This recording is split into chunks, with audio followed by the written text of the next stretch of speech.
Good morning students. कल हमने पढ़ा था बेटा क्रमबद्धता। करेंगे आज।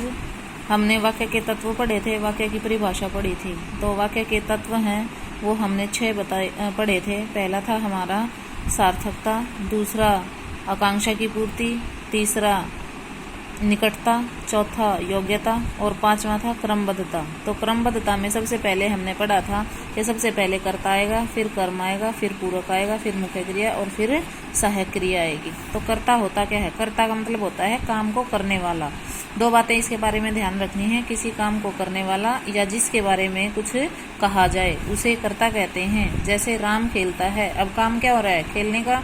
और उसमें कर कौन रहा है? खेल कौन रहा है? राम। तो इसमें राम करता है। राम सुंदर है, अब इसमें काम हो रहा है? कुछ नहीं हो रहा है। तो इसके बारे में बात हो रही है। किसके बारे में बात हो रही है? राम के बारे में। तो इसमें कर्ता हो गया, क्या हो गया? राम। अब आता है कर्ता की पहचान कैसे करेंगे। कोई भी वाक्य होगा तो उसमें कर्ता की पहचान करने के लिए हमें क्या करना होगा? मुख्य क्रिया या सहायक क्रिया के साथ कौन या किसने लगाकर कर्ता का पता लगाया जा सकता है। तो इसकी पहचान ही हो जाएगी। कर्ता का पता लगाने के लिए क्रिया के साथ कौन या किसने, इसको फोकस करेंगे। कौन या किसने लगाकर किसका पता लगाया जाएगा? कर्ता का पता लगाया जाएगा। अब देखो एग्जाम्पल से पता करते हैं। सोहन खेलने जा रहा है। कौन जा रहा है? सोहन। तो इसमें कर्ता कौन हो गया? सोहन। हमने पढ़ा था कौन लगाने से पता चल रहा है, उत्तर आएगा सोहन। तो सोहन क्या हो गया? कर्ता। गीता ने सीता को मारा। किसने मारा? जहां ने विभक्ति लगेगी कर्ता के साथ तो वहां किसने लगेगा, और जहां विभक्ति शून्य होगी तो वहां पर कौन लगेगा। इस बात का ध्यान रखेंगे। किसने मारा आएगा आंसर गीता ने। अब कर्ता की रचना 4 प्रकार से होती है। रचना का मतलब होता है कर्ता हम किस किस से बना सकते हैं। कर्ता का निर्माण हम कितने प्रकार से कर सकते हैं। कर्ता की रचना कितने प्रकार से हो सकती है? तो 4 प्रकार से होती है। संज्ञा शब्दों से, सर्वनाम शब्दों से, विशेषण से और वाक्यांश से। तो जैसे है संज्ञा शब्दों से, यहाँ पर आप क्या करोगे? ये संज्ञा शब्दों से लिखकर और फिर नेक्स्ट लाइन में लिखेंगे घोड़ा चल रहा है। अब ये संज्ञा शब्द हो गया ना घोड़ा, तो इसीलिए ये घोड़ा है, यहाँ पर कर्ता हो गया है। ये संज्ञा शब्द भी हो गया और इसका निर्माण हमने कर दिया, कर्ता है ये घोड़ा। अब सीता नाच रही है, सीता भी संज्ञा हो गई है, तो यहाँ सीता क्या हो गई? कर्ता। हमने उसका निर्माण कर दिया। इसको नेक्स्ट लाइन में एग्जाम्पल लिखेंगे। ओके, बिल्कुल क्लियरली लिखेंगे, ऐसे नहीं लिखेंगे जैसे मैंने लिख रखा है। मैंने पहले लिखेंगे फर्स्ट पॉइंट संज्ञा से, और फिर नेक्स्ट लाइन में लिखेंगे घोड़ा चल रहा है, फिर नेक्स्ट लाइन में लिखेंगे कि सीता चल रही है, फिर एक लाइन स्किप करेंगे। फिर है सेकंड आता है सर्वनाम शब्दों से। सर्वनाम क्या होते हैं? संज्ञा के स्थान पर प्रयुक्त होने वाले शब्द सर्वनाम कहलाते हैं। वह पढ़ रही है, अब वह है, यहाँ पर ये सर्वनाम शब्द हो गया है। अब कौन पढ़ रही है? वह। ठीक है, मैंने पहले बताया था जहाँ शून्य विभक्ति होगी। अब यहाँ पर कोई भी कार्य चिन्ह नहीं है तो क्या लगेगा? कौन लगेगा? वह पढ़ रही है, वह स्कूल जा रहा है। ओके, उसने खाना खाया। अब उसने, किसने खाना खाया? उसने, ने विभक्ति आ गई है तो कौन सा प्रश्न चिन्ह लगेगा? प्रश्न सूचक शब्द लगेगा, किसने। ओके, तो विशेषण शब्दों से, विशेषण शब्द क्या होते हैं? जो संज्ञा या सर्वनाम की विशेषता बताएं। अब विद्वान सर्वत्र पूजे जाते हैं। विद्वान जो हमें बहुत बुद्धिमान होते हैं, जो विद्वान होते हैं, सर्वत्र, सर्वत्र मतलब हर जगह पूजे जाते हैं। तो कौन पूजे जाते हैं? विद्वान। तो विद्वान विशेषण हो गया है, वो किसी की भी विशेषता बता रहा है। जो व्यक्ति विद्वान होगा, बुद्धिमान होगा, वही विद्वान होगा। तो सर्वत्र पूजे जाते हैं, यहाँ पर ये विद्वान कर्ता बन गया है।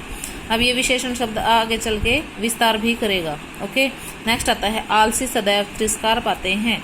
अब आलसी कौन होते हैं? जो आलस करते हैं काम करने में, वो हमेशा तिरस्कार पाते हैं। तो आलसी, इसमें कौन सदैव तिरस्कार पाते हैं? आलसी। ओके, तो ये हमारा कर्ता की रचना हो गई है। 3 प्रकार से हमने कर ली है। नेक्स्ट आता है वाक्यांश से।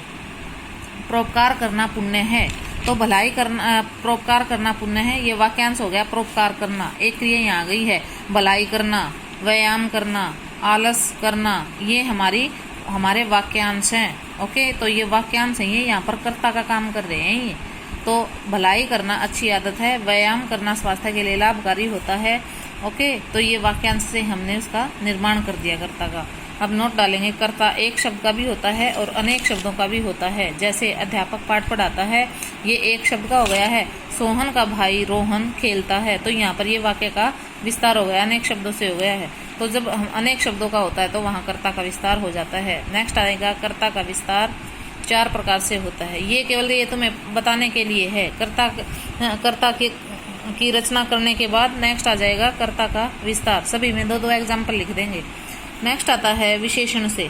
कर्ता का विस्तार भी चार प्रकार से होता है और कर्ता की रचना भी चार प्रकार से होती है। तो विशेषण शब्दों से काला घोड़ा तेज दौड़ता है, नटखट बालक चोट खाते हैं। तो विशेषण से हमने विस्तार कर दिया, उसको बढ़ा दिया। विस्तार करने का मतलब उसको एक्सप्लेन कर दिया है, बढ़ा दिया उसको। ओके, काला घोड़ा तेज दौड़ता है। कौन दौड़ता है? घोड़ा। तो वो घोड़े की विशेषता क्या है? काला। तो विशेषण ने उसका विस्तार कर दिया। नटखट बालक चोट खाते हैं, चोट खाते रहते हैं। कौन चोट खाते रहते हैं? बालक। कौन से बालक? जो नटखट होते हैं, जो शरारती होते हैं। तो इसने भी इसका विस्तार कर दिया। मुख्य कर्ता तो बालक हो गया है, नटखट ने उसका विस्तार कर दिया है, उसको बढ़ा दिया है। अब है संबंध कारक से। संबंध मतलब मोहन का भाई सोहन। अब सोहन में और मोहन में संबंध है, वो भाई है, उसका पढ़ाई कर रहा है। कौन पढ़ाई कर रहा है? सोहन। लेकिन इसने इसका विस्तार कर दिया, मोहन के भाई ने। ये विस्तार हो गया और ये इसमें मुख्य कर्ता हो गया है। जैसे आता है हमारे बाग के फल बहुत मीठे होते हैं। क्या कौन बहुत मीठे होते हैं? फल। कौन से फल? हमारे बाग के। ओके, उसका भाई राहुल एक अच्छा वक्ता है। अब किसका भाई? उसका भाई राहुल अच्छा वक्ता। कौन अच्छा वक्ता है? राहुल। ये उसका भाई हो गया है। राकेश का भाई सुरेश एक कंपनी में काम करता है। राकेश का भाई सुरेश कौन कंपनी में काम करता है? सुरेश करता है, लेकिन उसका विस्तार किसने कर दिया? राकेश के भाई ने। नेक्स्ट आता है सार्वनामिक विशेषण से। सार्वनामिक विशेषण वो होता है संज्ञा शब्द से पहले जब कोई सरनाम आ जाए। यहाँ घर संज्ञा शब्द हो गया है और ये यह है सरनाम हो गया। तो सार्वनामिक विशेषण से भी विस्तार होता है। किसका? कर्ता का। यह घर मेरा है, तो यह घर मेरा है। कौन सा घर मेरा है? यह घर। घर संज्ञा शब्द, यह सरनाम आ गया है। उस घोड़े का रंग काला है। कौन से घोड़े का रंग काला है? उस घोड़े का। ये घोड़ा संज्ञा शब्द हो गया और ये हमारा सरनाम हो गया है। यह लड़का बहुत बुद्धिमान है। तो कौन बुद्धिमान है? यह लड़का। तो लड़का संज्ञा शब्द और ये सरनाम शब्द, ये सार्वनामिक विशेषण। तो यह जो लड़का है इसका विस्तार किससे हुआ है? सार्वनामिक विशेषण से। और यह उस घोड़े का रंग काला है, तो घोड़े का विस्तार किससे हुआ? उससे। उस ये क्या हो गया? सार्वनामिक विशेषण। नेक्स्ट आता है वाक्यांश से। अमावस्या की, तो वाक्यांश इसमें ये एग्जाम्पल नहीं होंगे। तो वाक्यांश क्या होगा? वाक्यांश से जैसे हमने यहाँ ऊपर पढ़ा था, वाक्यांश से हमने निर्माण किया था, तो यहाँ पर परोपकार करना पुण्य है। तो यहाँ पर इसका विस्तार हो जाएगा, परोपकार करने वाले पुण्य पाते हैं। अब परोपकार करना यहाँ करना है और परोपकार करने वाले लगा देंगे यहाँ पर हम। तो कोई भी हो सकता है, वो आप भी हो सकते हैं, मैं भी हो सकती हूँ, कोई थर्ड पर्सन भी हो सकता है। तो जो भी परोपकार करेगा वो पुण्य पाते हैं। भलाई करना अच्छी आदत होती है, तो भलाई करने वाले सदैव सम्मानित होते हैं। तो भलाई करने वाले, वहाँ यहाँ पर वाला आ गया है, तो कोई भी हो सकता है। जैसे आ जाएगा अंग्रेजी पढ़ाने वाले अध्यापक आज नहीं आए। तो अंग्रेजी पढ़ाने वाले अध्यापक आज नहीं आए, तो कौन नहीं आए? अध्यापक। उसका हो गया अंग्रेजी पढ़ाने वाला, ये वाक्यांश हो गया अंग्रेजी पढ़ाने वाला। और जो अध्यापक है वो उसमें मुख्य कर्ता हो गया है और वाक्यांश हो गया अंग्रेजी पढ़ाने वाले। तो यहाँ पर हमने उसका विस्तार कर दिया, किससे? वाक्यांश से। ये इस प्रकार से हमारा कर्ता का विस्तार हो गया, चार प्रकार से। और हमने कर्ता की रचना की थी वो भी चार प्रकार से। इसको एक दो बार वीडियो को देखेंगे तो बिल्कुल अच्छे से आ जाएंगे। और फिर भी कुछ समझ नहीं आता है तो मेरे से कॉन्टैक्ट करेंगे। Okay, thank you.